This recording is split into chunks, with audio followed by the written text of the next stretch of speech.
Muy bien, 8:06 en la mañana. En los siguientes minutos propongo a la audiencia una interesantísima charla, una conversación que vamos a tener aquí con dos distinguidos invitados, juristas, penalistas, conocen de estas materias. Creo que hay que elevar un poquito el nivel del debate y sacar el ámbito político y hablar sobre el ámbito de especialización tanto en seguridad cuanto en los temas penales.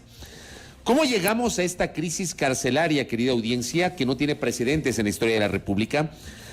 Solamente en este año, más de 200 privados de libertad asesinados, la cifra más alta en toda la historia de la República. De hecho, en los últimos días hemos revisado junto a ustedes, queridos oyentes e internautas, las cifras justamente de muertes violentas desde el año 2010 y claro, en 2014 hubo 3 muertes violentas. En un mundo ideal no debería haber muertes violentas en las cárceles, pero hubo 3 y tal vez fue la cifra más baja. Hoy superamos los 234, me parece, con los 118, 119 que han sido reconocidos por parte del gobierno, más allá de que, claro, hay versiones no confirmadas de que supuestamente la mortandad sería mayor. Insisto, versiones no confirmadas. Pero ¿cómo llegamos a este punto?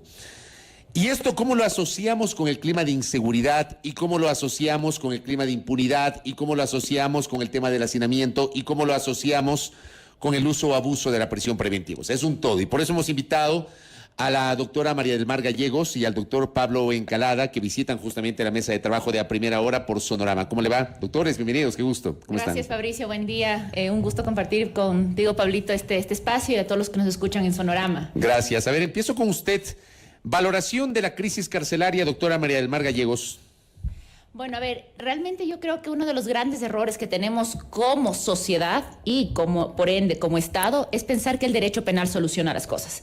El derecho penal, yo digo siempre, no sirve para nada. El derecho penal no soluciona conflictos, el derecho penal es solamente reactivo. Y cuando hablamos desde el lado de la criminología, existen 3 tipos de intervenciones: la intervención primaria, secundaria y terciaria. La primaria es la prevención del delito. La secundaria es justamente el sistema penal, ya aplicar el derecho cuando se comete el delito. Y la intervención terciaria es justamente la reacción, esto es la parte carcelaria. Entonces, si nos damos cuenta, nosotros estamos actuando solamente a duras penas con la parte secundaria, que es la aplicación del derecho penal, y la parte terciaria, que es el tema de cárceles, ¿no es cierto? Pero no estamos haciendo nada con la intervención primaria. Es decir, ¿qué estamos haciendo nosotros como sociedad para realizar políticas públicas de prevención del delito? De hecho, eso no siempre se debate, o el debate es absolutamente periférico o epidérmico y no se va al tema de fondo. Y esto se da por un tema simbólico también, porque vende más, políticamente vende más hablar sobre la reacción, vende mucho más y atrae más votantes hablar de aumentar las penas, de aumentar los tipos penales y de crear más cárceles o construir más cárceles. Eso vende políticamente, pero nada vende, mejor dicho, no vende el tema de la prevención del delito. Y cuando nos damos cuenta, y lamentablemente no en Ecuador, y ahí sí hay que hablar de otros países que han aplicado proyectos de prevención, nos damos cuenta que a largo plazo el costo-beneficio que representa invertir en prevención es mucho más alto, o el beneficio al Estado es mucho más alto que actuar en reacción, ¿sí? Entonces, no tenemos ni siquiera estadísticas, Fabricio, que nos puedan a nosotros permitir saber cuánto, ahora al menos algo ha salido, ¿no? Y sabemos cuántos presos están por delitos, cuántos por contravenciones, cuántos por apremio y cuántas mujeres y hombres. Pero, por ejemplo, para poner un ejemplo, de estos delitos, ¿cuántos sabemos que son culposos, por ejemplo? ¿Qué significa culposos? Que no es la persona que comete el ilícito no tiene la intención de cometer el ilícito, sino que es por una falta, un deber objetivo del cuidado, negligencia, imprudencia, impericia, etcétera. ¿Cuántos de estos deberían realmente, por ejemplo, tener una prisión? ¿Merecen prisión? ¿Es necesario la prisión para una persona que comete un delito culposo? Yo digo, hay que buscar la manera de reducir el hacinamiento penitenciario. Pero otra vez, estoy hablando solamente desde la parte reactiva, ¿no? Pero, ok, ¿cuántos de estas personas que están presas son por delitos culposos? ¿Cuántos están ahí? Y vamos a hablar del tema culposo. Si es que una persona, el objetivo supuestamente de la prisión o del derecho penal es la rehabilitación, ¿no es cierto? A una persona a un médico, por ejemplo, que ha cometido una mala práctica profesional, ¿le servirá la cárcel para poder rehabilitarse? O mejor el Estado invierte mejor en programas de capacitación, porque el tiempo que va a permanecer dentro de la prisión, al contrario, va a disminuir sus capacidades. Entonces, ¿es correcto la cárcel? Yo ayer escuchaba a algún profesor de alguna universidad y decía, ¿cuánto tiempo un médico diagnostica a un paciente? De los 20 minutos de consulta, 19 minutos son para diagnóstico. y 1 minuto es para la solución, para la receta. ¿Cuánto tiempo nosotros estamos invirtiendo en diagnóstico para la criminalidad? Estamos reaccionando nada más. Ok, me quedo allí para escuchar a Pablo Encalada con su visión justamente en torno a este tema. Doctor, bienvenido. Muy buenos días, Fabricio. Buenos días, María del Mar. Un gusto igual estar acá. Felicitaciones, Fabricio, por este nuevo espacio. Muchas Primera gracias. vez que estoy acá. Espero que le guste. En Sonorama, claro que sí, está muy lindo. Y además es la gran señal nacional, ¿no? Claro. Llega a todo el país. Lo escuchan en su tierra, en Loja Loja. lo escuchan mucho. Tengo reportes de sintonía en su tierra, en la Centinela del Sur. Así que saludos a la gente de Loja. Pues bien, Fabricio, muchísimas gracias. Yo creo que lo primero sobre este tema es que no hay una visión integral del problema, de este tema de la seguridad y del problema de las cárceles. Me parece que siempre desde el poder político de las autoridades públicas hay una confusión de cuáles son los problemas a atender. Entonces yo creo que lo primero que tiene que hacer el poder político, que es quien tiene que resolver estos problemas, es identificarlo. Y son 3 problemas diferentes que, si bien se encuentran en algún punto, no requieren la misma atención. ¿De qué estamos hablando? Estamos hablando del sistema carcelario, es un problema. La seguridad ciudadana, el problema de los robos, etcétera, es otro problema. Y un tercer problema es el sistema de justicia. ¿Qué es lo que ha hecho nuestro poder político cuando nos enfrentamos a problemas de inseguridad, por ejemplo? Yo recuerdo en el año 2011, cuando fue la consulta popular esta, con digamos, cuando hubo la reforma de la justicia, lo que motivó a ellos supuestamente eran esos índices o esas encuestas que decían que lo que más le preocupa a la población era la seguridad, ¿no es cierto? Luego fue el trabajo, etcétera. Esa época era la seguridad. Entonces, ¿cómo respondió el poder político? Reformando la justicia. Pero no es así, pues. La justicia es una cosa, la seguridad es otra cosa y el sistema carcelario es otra. ¿Por qué? Porque el sistema de justicia interviene cuando ya se ha producido el delito. Entonces hay que trabajar antes. Entonces, por eso digo, Fabricio, lo primero es que si bien se encuentra en algún punto, por ejemplo, en el abuso de la prisión preventiva, es un tema que va a afectar, digamos, en todas las áreas de estos campos que estamos analizando, se van a ver afectados. Pero si nosotros no atendemos de manera diferente, no vamos a tener respuesta. Entonces, por ejemplo, ni cuando existió, ni en época de bonanza, que existió un Ministerio de la Felicidad, tuvimos ni siquiera una subsecretaría, no se dio una secretaría o Ministerio de Prevención del Delito. O sea, nunca se ha visto en el país la necesidad de implementar una política criminal. Yo creo que lo que tiene que hacer este gobierno es incorporar al gabinete un Ministerio de Justicia y Política Criminal. Ahora, conceptualmente le pregunto, ¿eso no ocurrió en el pasado cuando tuvimos un Ministerio del Interior? O sea, yo me acuerdo que antes del 2007 teníamos el Ministerio de Gobierno, Policía, Municipalidades, Rehabilitación Social, Registros Civil y Cultos. Me acuerdo clarito, porque era un nombre larguísimo, clarito. Luego desapareció el Ministerio de Gobierno, crearon una Secretaría de la Política para los temas políticos. El Ministerio de Gobierno se transformó en Ministerio del Interior, hubo un Ministerio Coordinador de Seguridad y hubo un Ministerio de Justicia, Derechos Humanos y Cultos. Digo, con base en lo que señala, esa lógica es la correcta, es la adecuada. ¿En eso se debería repensar, doctor? Pero así es la vida, ¿no? Vamos dando pasos, nos vamos equivocando, vamos corrigiendo. Yo recuerdo cuando se eliminó el Ministerio de Justicia, en una época que se veía un Estado que realmente era un Estado obeso. Es verdad, había muchas instituciones que no servían para nada. Por ahí había una institución interespacial, no sé qué cosa, intergeneracional, felicidad. Obviamente había que eliminar ciertas cosas. Pero no el Ministerio de Justicia. Claro, cuando se eliminó el Ministerio de Justicia, muchos, incluido yo, vimos hasta con buenos ojos. ¿Por qué? Porque el Ministerio de Justicia se convirtió en aquella época en el que metía la mano al sistema de administración de justicia. Entonces, hasta se celebró ese hecho. Pero luego vemos que ese fue un error. Porque si nosotros vemos en perspectiva, en el gobierno de Moreno es verdad, se desatendieron muchos espacios del sector público y estamos viendo hoy los resultados. Por eso digo yo, pero no solo por las cárceles, Fabricio. Yo incluso, el tema de las cárceles me parece tan complejo, tema aparte, que yo no sé si hay alguien, no sé, María del Mar, si tú qué opinas, yo no sé si hay alguien en el Ecuador capacitado para responder a la crisis carcelaria de hoy. Entonces yo ese tema como que lo dejaría un poquito al lado, pero sí veo la necesidad de que alguien sea el representante de la política criminal del Estado. Le digo una cosa más, Fabricio. Se supone que es la ministra Alexandra Vela. O sea, una política de larga data, muy inteligente como es ella, pero yo veo que ella está enfocada en la parte política y está bien, es lo que sabe ella, ¿no es cierto? Pero yo veo como en orfandad la cuestión de seguridad y política criminal del Estado. Entonces esto tiene que el presidente dar una respuesta urgente y mi criterio es creando un Ministerio de Justicia y Política Criminal para articularse con la justicia y para ver cómo responder a las diversas delitos que hay en el país. Porque claro, Una cosa es el femicidio, otra cosa son los accidentes de tránsito, otros son drogas, etc. Entonces, tenemos que primero identificar el problema y luego sí reaccionar. ¿Cómo identificamos el problema, doctora María del Mar Gallegos? A ver, para lo que decía Pablito, yo creo que la necesidad existe, lo que no hay es voluntad, ¿no? La necesidad justamente de crear políticas públicas, política criminal, el hecho de tener un Ministerio de Justicia y Política Criminal es necesario, es urgente, ¿sí? Y cómo diagnosticar, ¿no? Es lo que decíamos, cómo identificar para poder prevenir es solamente con evidencia.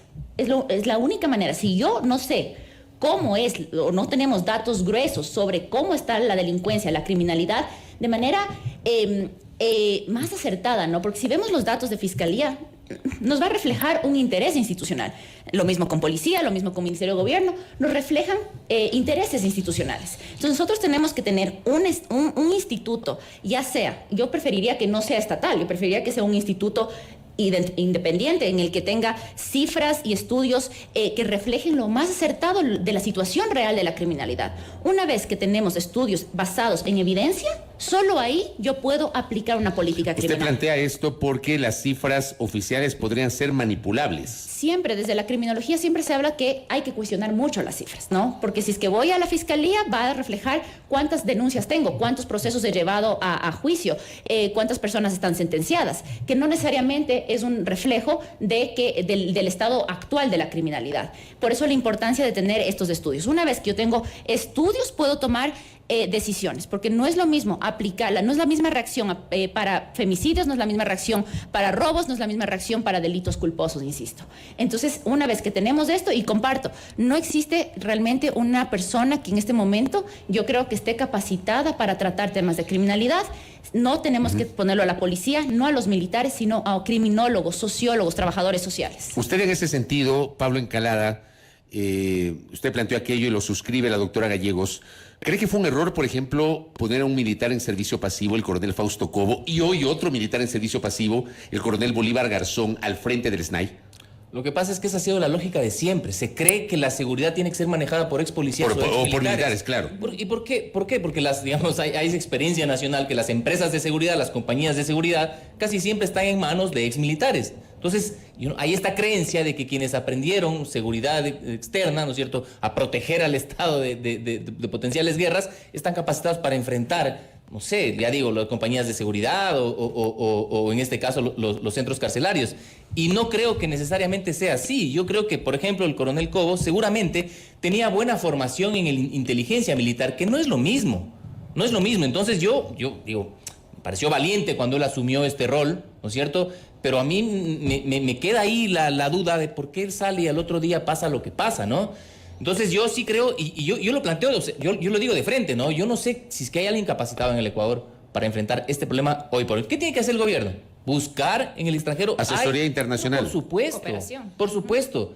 Y otra cosa también, Fabricio, y hay que decirlo también, creo, es el tema remunerativo.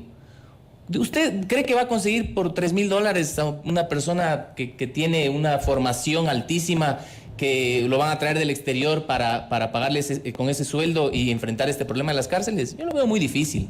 Entonces hay que ver una solución. Es la segunda vez que escucho, no me acuerdo quién lo planteó el otro día, pero es la segunda vez que escucho que, claro, con ese nivel de salarios bajos y tomando en cuenta la gran cantidad de plata que está en discusión asociada a estas bandas criminales y de tales, o sea, es muy probable que sean más susceptibles a un soborno, a una coima. Claro, ¿no? O sea, eso hablamos del director, ¿no es cierto? $3,000. O sea, y los guías, eso iba a decir, los guías. Verán que hace pocos días se encontró un militar que quiso ingresar a la penitenciaria electoral con armas. ¿Ya? Y me parece que pasó también con una guía penitenciaria en uno de los centros de privación, doctora. Claro, los guías penitenciarios están, y lamentablemente, viendo las estadísticas, los que más están dentro del sistema carcelario son los pobres, ¿no? Es el estrato social bajo. Los delitos reflejan eso, son robos a la propiedad y microtráfico o temas de mulas. Entonces significa el estrato social que está en el sistema carcelario es reflejo de una sociedad, de un estrato social bajo. Los guías penitenciarios también están en el mismo estrato social. Entonces, de alguna manera, estando 24/7 con la población penitenciaria, se ven involucrados también en este sistema. Claro, pues terminan siendo esto. Y con un salario, si el director gana 3,000 con suerte, ¿cuánto guía penitenciario. ¿No se ve tal vez tentado, no estoy con esto justificando que tengan que hacerlo, pero no se ve tentado también a caer en estas reglas? Yo creo que no es una justificación, viene a ser una explicación a un fenómeno que está ocurriendo. Y ahí yo le pregunto a Pablo Calada y luego a María del Mar Gallegos. Hubo 2 declaratorias de estado de excepción previas. Mayo del 2019, agosto del 2020. Tuvimos una mortandad hasta antes de la última del 29 de septiembre impresionante, 74 creo que fueron privados de libertad, muchos de ellos decapitados en el primer trimestre de este año, todavía en el gobierno de Moreno, antes de que ocurra la mortandad de 118 y 119 privados de libertad. Yo le pregunto a Pablo Encalada, ¿sirvieron de algo esos 2 estados de excepción? Por ejemplo, que el tema de guías penitenciarios se había anunciado en 2019 que iba a comenzar un proceso de largo aliento para reclutar nuevos guías penitenciarios. Entiendo en varias entrevistas que he tenido que ese proceso no se cumplió. Pero le pregunto a usted, doctor, ¿sirvió o no sirvió esas 2 declaratorias previas de estado de excepción? En absoluto. Ahí está, la evidencia está ahí. No sirvió absolutamente de nada porque se quedó en el papel. O sea, no sirve de nada declarar estado de excepción y no hacer nada, pues. Si se declara un estado de excepción es para tomar algún correctivo para tratar de resolver el problema. Entonces, Fabricio, yo insisto, el problema es dificilísimo, pero hay cosas clarísimas que hay que hacer y no se las hace. Por ejemplo, tenemos que, dicho por el propio gobierno, 5,000 privados de libertad cumplen con requisitos de prelibertad. ¿Por qué no aceleramos eso? ¿Qué hace falta para eso? Señores Consejo de la Judicatura, sentémonos un ratito a conversar, una reunión. ¿Qué tienen que hacer? Ellos dicen, es que no hay jueces. Ok, hay 5 jueces en Latacunga, 6 en Guayaquil, no alcanzamos. ¿Qué hacer? Démosles competencia a los jueces de garantías penales del país. ¿Por qué razón? Porque no hace falta que esto se resuelva en una audiencia, es simplemente una tramitología. Entonces, si tenemos 50 jueces penales en el país, 100, a los que les damos esta competencia, que es simplemente una resolución del Consejo de la Judicatura, salimos del problema de esos 5,000 presos. 40% de los privados de libertad son presos preventivos. ¿Qué hacemos con ellos? Dejemos, la Fiscalía, señora Fiscal General, dejen de pedir prisión preventiva por todo. Como lo hace la Fiscalía, piden absolutamente todos los casos. Y después en el Twitter es, a pesar que Fiscalía de prisión preventiva el juez no dio y el juez es el malo, pues. Porque cuando no se dicta prisión preventiva, la opinión pública dice esos jueces claro, son corruptos. se coloca un frame en la opinión pública. Pero, por supuesto, entonces hay también que ser responsables con el manejo comunicacional de estos temas. Entonces, por ejemplo, los indultos. Se ha hablado de dar los indultos. ¿Cuánto tiempo? Desde Moreno se venían hablando de los indultos y no aterrizan esos indultos.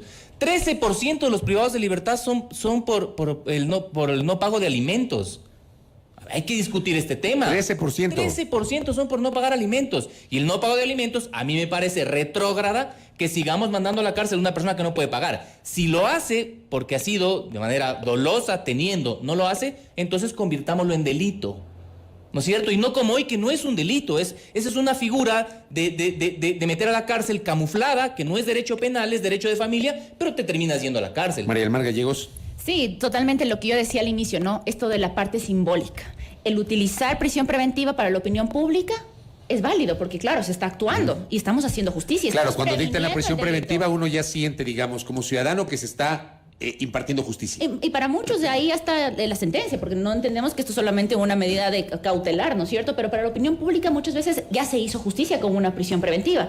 Miren los datos, sentenciados, 22.828 sentenciados, de los casi 40.000, es decir, el 50% solo es sentenciado. ¿Cuántos? 22.828. O sea, estamos hablando de 18,000, casi 19,000 que no tienen sentencia. Que tenemos 14.000 que son alrededor, ¿no? Aproximadamente, casi 15.000 que son procesados, es decir, que están en un proceso, todavía no tienen sentencia.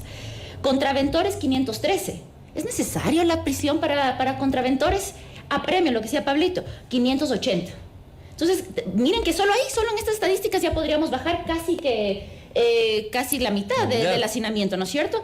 Aparte de eso, ya lo dijo Pablito, prelibertades, semiabiertos, beneficios penitenciarios. ¿Dónde se estanca? En temas de tramitología. Ahí se estanca. Además, la última reforma, en vez de mejorar el tema de hacinamiento, lo que hizo fue poner más limitaciones al semiabierto. Y metieron en el semiabierto, y aparte nos metieron ahí sin que nos demos cuenta, porque la discusión se iba por el aborto y por otras cosas que no dejan de ser válidas, pero no nos fijamos en que en el cambio en la reforma pusieron más excepciones para que los privados de libertad puedan acceder al semiabierto. Eso ahora es limitadísimo quienes pueden acceder al semiabierto. Vamos a otro tema. Tenemos otras cuestiones que podrían liberar el tema de hacinamiento. Repatriaciones. La repatriación es una figura que igual el convenio de Estrasburgo hace muchos años se firmó, en donde las personas privadas de libertad extranjeras pueden, después de cumplir un tiempo, ir a terminar de cumplir su sentencia en el país de origen. Igual, yo hacía repatriaciones justo en el Ministerio de Justicia y siendo funcionaria del Ministerio de Justicia se estancaba porque dentro de los CRS, de los centros de rehabilitación, no sacaban rápido las carpetas. El presidente Lasso en los últimos días, a propósito de la declaratoria del estado de excepción, hablaba justamente, y el gobierno ha hablado de las repatriaciones. ¿Es bien complejo o no? A ver, no es tan complejo, es un tema otra vez de tramitología. Porque ¿no? yo veo que hasta ahora no se concreta eso tampoco. No, a ver, el tema era, se tenía que tener la carpeta del PPL, ¿sí? Y eso era netamente rehabilitación social, el Centro de Rehabilitación Social, pero resultaba que cuando uno preguntaba sobre la carpeta, no tenían todos los informes, no tenían todos los exámenes. Y yo digo, ¿qué tan difícil? Y utilicemos la tecnología. ¿Qué tan difícil es tener sistematizado las carpetas individuales de cada PPL? No creo que sea tan difícil, es cuestión de organización. O sea, eso debería ser lógico, ¿no? Lo es, exacto, pero no lo es. Tocaba ir a ver. No me diga que está mezclado todo. Todo es una mezcolanza. Dígale, todo es un desastre. Todo es un desastre. Entonces, luego de eso hay que pedir al Ministerio de Relaciones Exteriores alguna documentación más y finalmente con Interpol para poder repatriar a la persona. Ahora, le pregunto al doctor Pablo Encalada, digamos, en 2019, 2020 y 2021 se habla de que parte justamente de lo que está ocurriendo en las cárceles es una pelea entre bandas, ya que los lagartos con los choneros, que los choneros con los no sé cuántos, o sea, que es una pelea de bandas. Pero pregunto, ¿eso no existía antes o siempre ha existido eso, doctor? Bueno, de lo que se escucha, ¿no? Yo digo, esto es tan complejo que uno no puede tener una verdad sobre aquello. Es que uno no está dentro, pues. Claro, y Dios quiera que uno no esté dentro. Y quisiera volver sobre eso, Fabricio, porque la gente habla como que no existiera ninguna posibilidad de estar en la cárcel. Y simplemente no lo están porque en muchos casos no los han descubierto, ¿no es cierto? Quizás volvemos sobre ese tema. Doctor, Quizás volvemos sobre ese tema. Pero, claro, lo que se dice es que a partir de la muerte de este señor, de este Rasquiña, que era el líder de los choneros, ¿no es cierto?, se crea una guerra por el poder dentro de los sistemas carcelarios.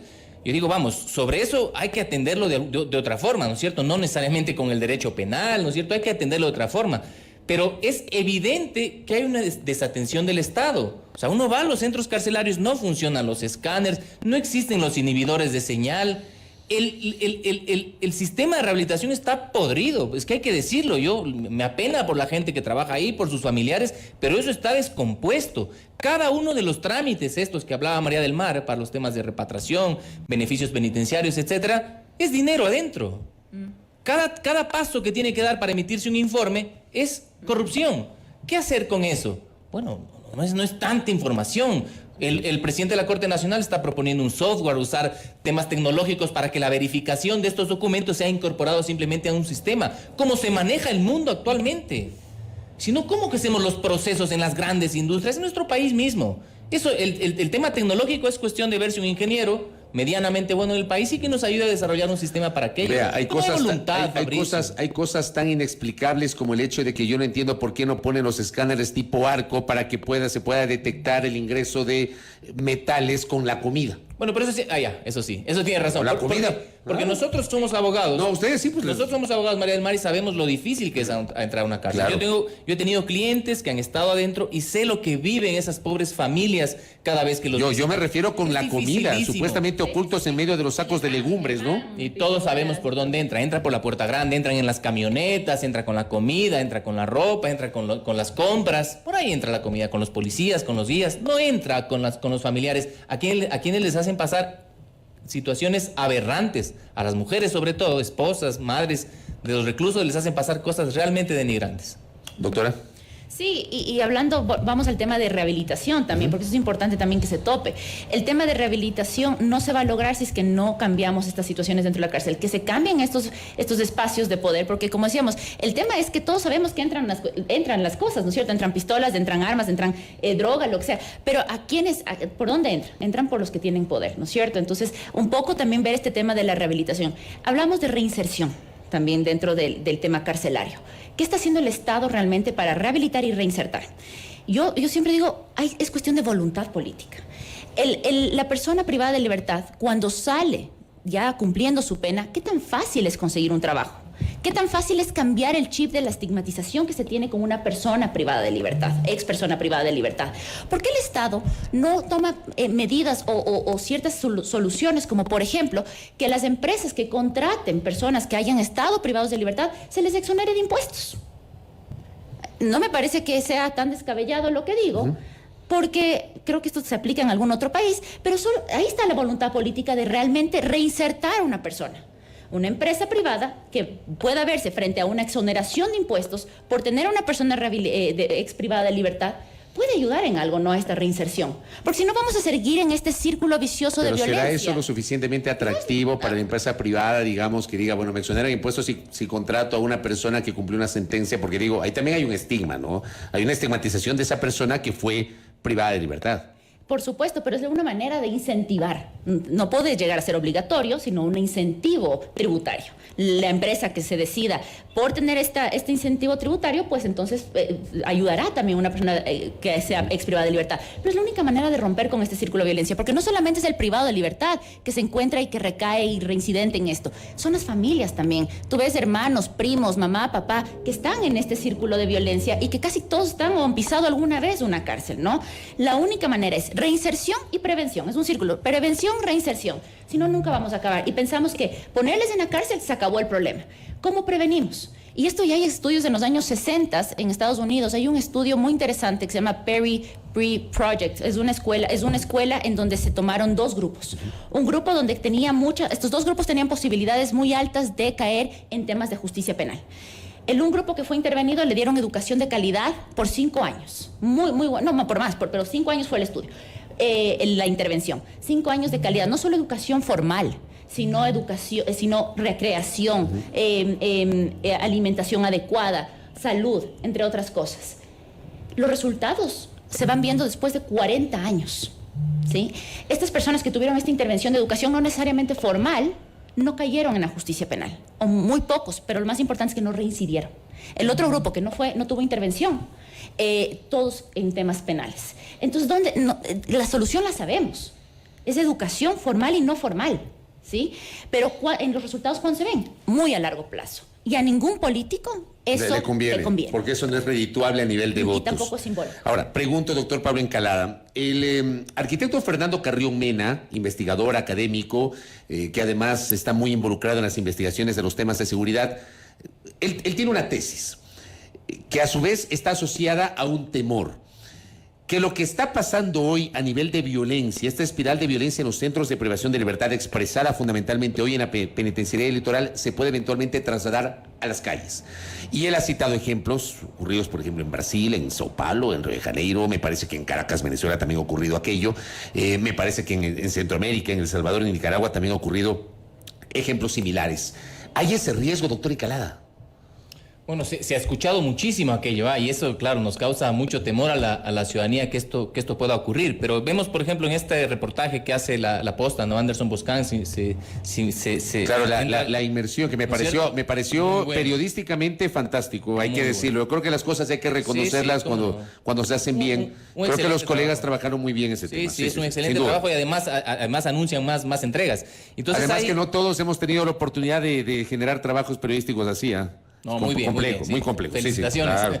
Por cierto. Y entonces, claro, conversa con las personas, ¿no es cierto?, de dentro, los líderes de dentro, y ellos dicen cosas que hay que escucharlos también. Digo, esta gente no son ningunos angelitos, merecen toda la reacción del Estado y todas las sanciones posibles, porque esto no puede caer en la impunidad, pero hay que escucharlos también. Entonces ellos están hablando de que hay un abandono del Estado. Ellos están hablando de esto, es decir, hay una situación ahí de abandono tal que ellos, bueno, se sienten en el poder de tomar las cárceles y también hay insatisfacción. O sea, ¿por qué? ¿En qué repercute el abandono? Repercute en que no comen bien, repercute en que no se regula bien el régimen de visitas, qué sé yo. Hablaban hasta de la prepotencia que existe dentro, ¿no es cierto? Todo eso va minando el carácter de las personas y luego la reacción que ellos tienen. Entonces, yo creo que si queremos evitar que esta espiral de violencia llegue a las calles, bueno, vamos adentro a ver cómo podemos mejorar ese espacio para que la convivencia dentro de la cárcel de estas personas sea mejor. de tal forma que esto, ojalá, si es que hay alguna forma, no se traslade hacia el exterior. Pero Fabricio, yo quisiera retomar este tema relacionado con la prevención, porque en el Ecuador nunca ha habido prevención. Cuando alguien dice, hablemos de prevención, dicen, no, es que la prevención es la educación, la salud, etcétera, y eso se demora muchísimos años. No, señor. La mejor condición socioeconómica seguro que va a ser prevención de delitos. Eso toma tiempo, pero hay mecanismos de prevención puntual. En la mañana estuvo aquí la secretaria de Seguridad, la nueva secretaria de Seguridad del municipio, y yo honestamente, yo no sé si se haya articulado alguna ocasión los municipios con el gobierno central en materia de seguridad. Yo no me acuerdo. O sea, yo no me acuerdo que haya públicamente sesiones periódicas para tratar el tema de seguridad y mejorarlo. Parece que los temas han sido aislados. Por ejemplo, en Guayaquil casi siempre el municipio ha vendido la idea de seguridad, que dotamos de camionetas, de armas, que no sé qué, pero de manera aislada, no como parte de una integralidad. Y más o menos como que en Guayaquil ellos han llevado la seguridad. Sí, así es.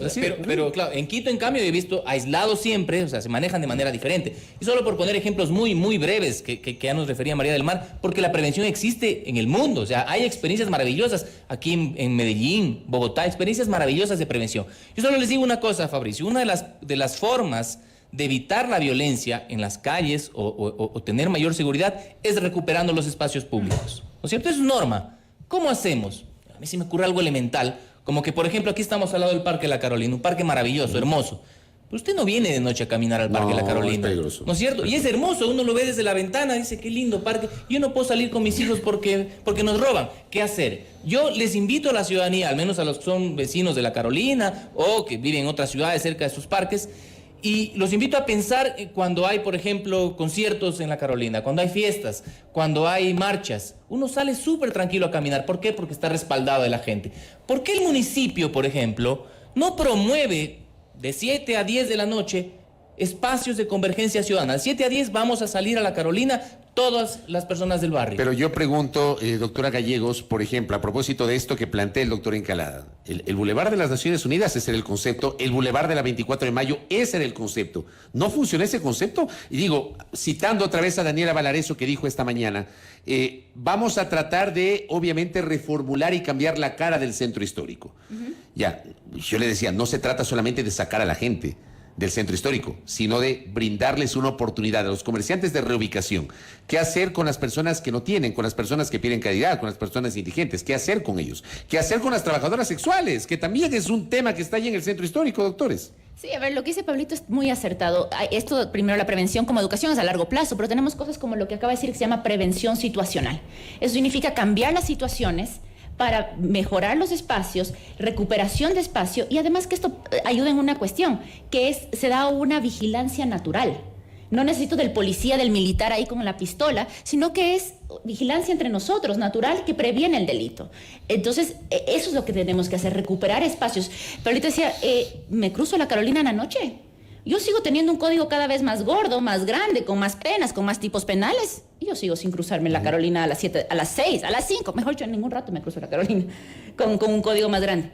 Entonces, ¿qué es lo que necesitamos? Es esto, ¿no? Prevención situacional, cambiar la situación. Ahora, usted dice, Fabricio, ¿ha cambiado o tenemos el Boulevard? Que en verdad el Boulevard para mí sí es un ejemplo de prevención situacional.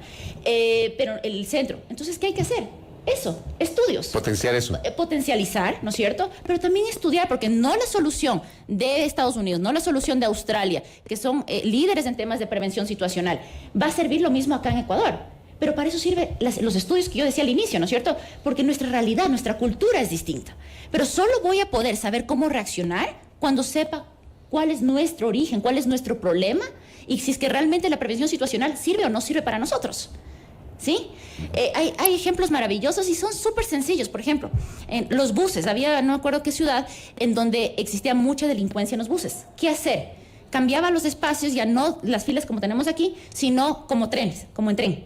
¿Qué hace eso? Otra vez, aumentar una vigilancia natural frente al delincuente que puede, de otra manera, violentar más fácil.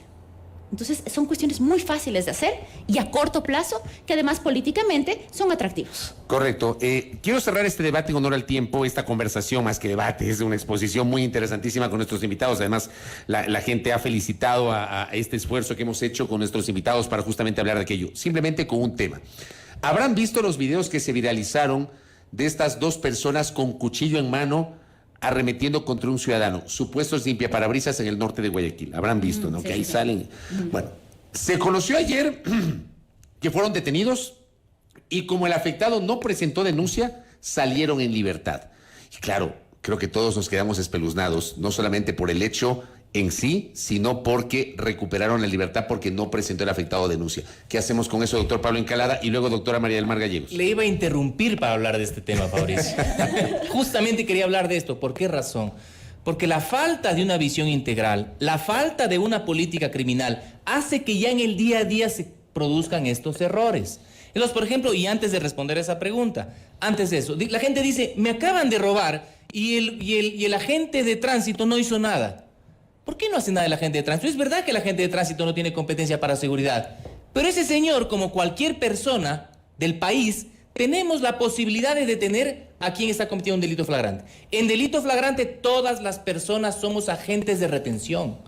Cualquiera podemos detenerlo, claro, si tenemos la fuerza, si tenemos los instrumentos, pero por ejemplo, los agentes de tránsito deben ser incorporados al sistema de seguridad. Si ellos ven que hay un arranche, alguna cosa, tienen que reaccionar y tratar de defender a esa persona. No se pueden quedar cruzados de brazos, porque entonces la ciudadanía siente que el Estado lo abandona y entonces hay esta decepción. Y entonces esto quiere decir también que falta capacitación de nuestro sistema de seguridad, todos. ¿Qué pasa en Guayaquil? Me parece que fue el día domingo, o un día anterior, con cuchillos lo intimidan a un señor que estaba en su vehículo, estos limpiaparabrisas, ¿no es cierto? Y yo veo la nota que dice, el tipo este lo cogieron y quedó en libertad. Yo como ya conozco esto, porque tengo dudas cada vez que leo esto, me meto a leer, analizar bien de qué se trata. ¿Sabe qué pasó, Fabricio? Al siguiente día, la policía, dijeron sí, él es, y lo detuvieron. Entonces llega a la unidad de flagrancia y el fiscal dice, ¿y esto cuándo se produjo? Ayer. ¿Y por qué me lo trae ahora? Ah, porque ahorita lo reconoció.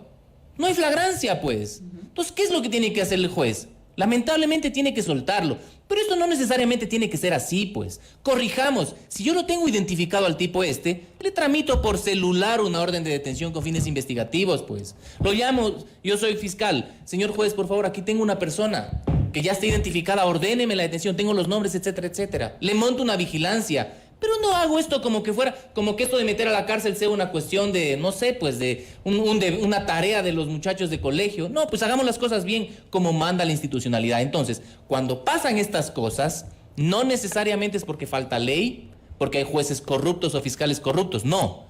Es porque el sistema no aplica la ley como tiene que ser aplicada. Cada vez que una persona es llevada ante un juez y no cumple con una flagrancia, por ejemplo, va a recuperar la libertad. Correcto. Doctora Gallegos, en 1 minuto y medio, por favor, su reflexión sobre este tema que fue materia de esta pregunta que le formulé al doctor Encalada. Simplificar procesos. La gente y además información, socializar también información de cuáles son los derechos, de los procesos, cómo presentar una denuncia, quién puede presentar denuncia, todo esto es simplemente que la ciudadanía sepa cuál y cómo hacer una denuncia, cómo proceder, cuál va a ser el futuro de su caso, porque realmente si uno, como a mis asistentes, a uno como abogado a veces se le complica tanto, no se diga a un ciudadano que no conoce de derecho. Entonces para mí yo creo que ya es momento de que utilicemos la tecnología y que empecemos a simplificar procesos, denuncias rápidas, por ejemplo en el tema de prevención, vamos solo al tema situacional, no hablemos de los de largo plazo. ¿Por qué no tener un mapa de riesgos en el celular, en donde incluso le sirva al turista, ¿no? Saber en cuáles son los spots, en donde hay más delincuencia, a qué hora hay más delincuencia. Todo eso se puede simplificar con tecnología. Si no lo hacemos, si no aplicamos lo que tenemos a la mano, estamos solamente pensando que la cárcel sigue siendo la solución. Correcto. Interesantísimos aportes de nuestros invitados. Doctora María del Mar Gallegos, qué gusto. Doctor Pablo Encalada, muchas gracias. Gracias a usted por habernos acompañado. 2 distinguidos penalistas, porque la idea era esa, despolitizar el debate, tecnificar el debate y hablar desde el conocimiento de nuestros invitados. Agradezco a María del Mar Gallegos y a Pablo Encalada, juristas especializados en materia penal, por haber contribuido con su análisis sobre lo que está pasando a nivel carcelario. 8 de la mañana, 45 minutos, en la primera hora por Sonorama, la gran señal nacional.